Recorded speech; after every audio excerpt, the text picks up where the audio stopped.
ప్రేమ మోజు కన్న తల్లిదండ్రుల ప్రాణాల కంటే గొప్పదైపోతే ఎంత భయంకరంగా ఉంటుందో చూపించిన దారుణం ఇది.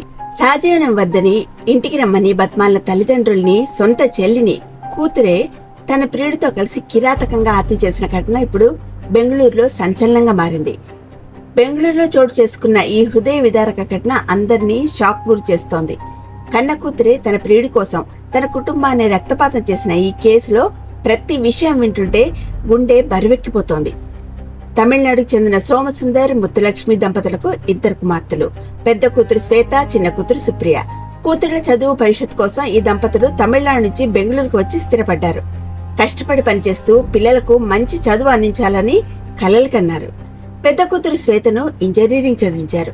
చదువు పూర్తయ్యాక ఆమె ఒక మంచి సాఫ్ట్వేర్ కంపెనీలో ఉద్యోగం కూడా సంపాదించింది. అంతా బాగానే ఉందని, తన కూతురు జీవితంలో స్థిరపడుతోందని తల్లిదండ్రులు ఎంతో సంతోషించారు. ఉద్యోగం వచ్చిన తర్వాత నేను నా కాళ్ళ మీద నిలబడాలి, ఆఫీస్ దగ్గర ఫ్లాట్ తీసుకుని ఉంటాను అని శ్వేత ఇంట్లో వాళ్ళకి చెప్పింది. తల్లిదండ్రులు కూడా కూతురి మాటలు నమ్మారు. తన భవిష్యత్ కోసం, తన కెరీర్ కోసం వేరుగా ఉంటుంది అనుకున్నారు. కానీ అదే నమ్మకాన్ని శ్వేత వాళ్లపై ఆయుధంగా మార్చింది. కొన్ని రోజులకే ఆమె ఇంటికి రావడం తగ్గించింది. ఫోన్ చేసి పిలిచినా రావడం లేదు. తాను ఎక్కడ ఉంటుందో స్పష్టంగా చెప్పడం లేదు.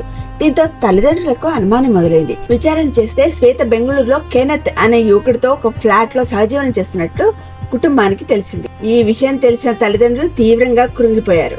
ఇది మన పద్ధతి కాదు, పెళ్లి కాకముందే ఇలా ఉండడం సరైంది కాదు, ఇంటికి వచ్చేయి, నీ భవిష్యత్తు పాడు చేసుకోకు అంటూ ఆమెను ఎంతో ప్రేమగా కన్నీళ్లతో వేడుకున్నారు. కానీ అప్పటికే శ్వేత పూర్తిగా ప్రియుడి మాయలో పడిపోయింది. తల్లిదండ్రుల బాధ, వారి కన్నీళ్లు ఏవి ఆమె మనసును కదిలించలేదు. ఇక్కడితో ఆగలేదు. శ్వేత, కెనెత్ ఇద్దరు కలిసి ఏదో వ్యాపారం చేయాలని ప్రయత్నించారు. ఆ వ్యాపారంలో 30 లక్షల రుణం తీసుకున్నారని, ఆ తర్వాత ఆర్థిక ఇబ్బందులు వచ్చాయని పోలీసులు గుర్తించారు. ఆ డబ్బు తీర్చేందుకు తనకు ఆస్తిలో భాగం ఇవ్వాలని శ్వేత తన కుటుంబాన్ని వేధించడం మొదలుపెట్టిందని సమాచారం. అప్పటికే కుటుంబంలో ఉద్రిక్తతలు పెరుగుతున్నాయి. ఒకవైపు కూతురు ప్రవర్తన, మరోవైపు అప్పుల భారం, ఇవన్నీ తల్లిదండ్రులను మానసికంగా కుంగతీస్తున్నాయి. చివరకు శ్వేత ఉంటున్న ఫ్లాట్ అడ్రస్ కుటుంబానికి తెలిసింది. అది బెంగళూరులోని కేఆర్ పురం పరిసరాల్లో ఉన్న సాయి గ్రీన్ అపార్ట్మెంట్. సోమవారం రాత్రి తండ్రి సోమసుందర్, తల్లి ముత్తులక్ష్మి, చిన్న కూతురు సుప్రియ ముగ్గురు కలిసి శ్వేత ఉంటున్న ఫ్లాట్ కు వెళ్లారు. వాళ్ల ఉద్దేశం ఒకటే, ఎలాగైనా శ్వేతను ఒప్పించి ఇంటికి తీసుకెళ్లాలి అని. తల్లిదండ్రులు, చెల్లెళ్ళు ముగ్గురు ఆమెను ఎంతో బతిమాలారు. మాతో వచ్చేయమ్మా, నీ జీవితం పాడు చేసుకోకు, ఇది సరైన మార్గం కాదు అని కన్నీళ్లు పెట్టుకున్నారు. కానీ ఆ క్షణం శ్వేత మనసులో మానవత్వం మిగల్లేదని ఈ ఘటన చెప్తోంది. తన ప్రియుడు కెనెత్ తో కలిసి శ్వేత తన కన్న తల్లిదండ్రులపై, సొంత చెల్లిపై దాడికి దిగింది. వివాదం క్షణంలోనే రక్తపాతంగా మారింది. ప్రాథమిక దర్యాప్తులో ముగ్గురుపై 35 నుంచి 40 సార్లు దాడి చేసినట్లు పోలీసులు గుర్తించారు. ఆ దారుణ దాడిలో తండ్రి సోమసుందర్, తల్లి ముత్తులక్ష్మి, చెల్లెలు సుప్రియ తీవ్ర గాయాలు పాలయ్యారు. ఆ తర్వాత వారు చనిపోయారని నిర్ధారించుకున్నాక శ్వేత, కెనెత్ అక్కడి నుంచి పారిపోయారు. హత్యల అనంతరం నిందితులు అపార్ట్మెంట్ నుంచి బయటకు వెళ్తున్న దృశ్యాలు సీసీటీవీ కెమెరాలో రికార్డ్ అయ్యాయి. కుటుంబాన్ని అంతమొందించి చల్లగా అక్కడి నుంచి వెళ్లిపోయిన ఈ ఇద్దరి కోసం పోలీసులు గాలింపు ప్రారంభించారు. కేసును ఛేదించేందుకు పోలీసులు ప్రత్యేక బృందాలను రంగంలోకి దించారు. ఆ తర్వాత పరారీలో ఉన్న శ్వేతను పుదుచ్చేరి రైల్వే స్టేషన్ లో పోలీసులు అరెస్ట్ చేశారు.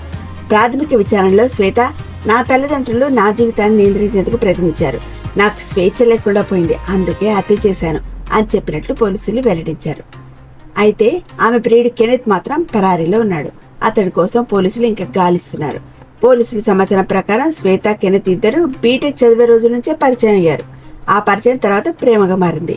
చదువు పూర్తయ్యాక ఉద్యోగాలు చేస్తూనే ఇద్దరు కలిసి సహజీవనం మొదలుపెట్టారు. కొంతకాలం ఇద్దరు ఇంటి నుంచి పనిచేసిన తర్వాత ఉద్యోగాలు వదిలి బిజినెస్ చేయాలని ప్రయత్నించినట్లు సమాచారం. అక్కడే అప్పులు, ఒత్తిళ్లు, కుటుంబ గొడవలు చివరికి భయంకర నేరానికి దారితీశారని పోలీసులు అనుమానిస్తున్నారు. ఈ ఘటనలో అత్యంత విషాదకరమైన విషయం ఏంటంటే, తల్లిదండ్రులు తమ కూతుర్ని శత్రువులా కాదు, రక్షించాలనే తపనతో, ఇంటికి తీసుకెళ్లాలనే ప్రేమతో, జీవితం చెడిపోకూడదనే ఆందోళనతో ఆమె దగ్గరికి వెళ్లారు. కానీ ఆ ప్రేమకు ప్రతిగా వారికి దక్కింది కత్తిపోట్లు, మరణం. ప్రేమ మనిషిని మార్చాలి, కానీ రాక్షసత్వానికి నెట్టకూడదు. స్వేచ్ఛ అంటే కుటుంబాన్ని ద్వేషించడం కాదు, సంబంధాలు బంధనాలు కావు, అవి మనల్ని కాపాడే మూలాలు. తల్లిదండ్రుల మందలింపు వెనుక చాలా సార్లు నియంత్రణ కాదు, ఆందోళన ఉంటుంది. ఒక తప్పు సంబంధం, ఒక తప్పు నిర్ణయం, ఒక క్షణిక కోపం ఒక కుటుంబాన్ని శాశ్వతంగా చీల్చివేసింది. మాసిపోతున్న బంధాలకు, తగ్గిపోతున్న మమకారాలకు, భావోద్వేగాలపై నియంత్రణ కోల్పోతే జీవితం ఎంత భయంకరంగా మారుతుందో ఈ ఘటన మనందరికీ గట్టి హెచ్చరిక. ఇలాంటి ఘటనలు మళ్లీ జరగకూడదంటే పిల్లలకు చదువుతో పాటు విలువలు, స్వేచ్ఛతో పాటు బాధ్యత, ప్రేమతో పాటు కుటుంబం యొక్క విలువను కూడా నేర్పాల్సిన అవసరం ఎంతైనా ఉంది.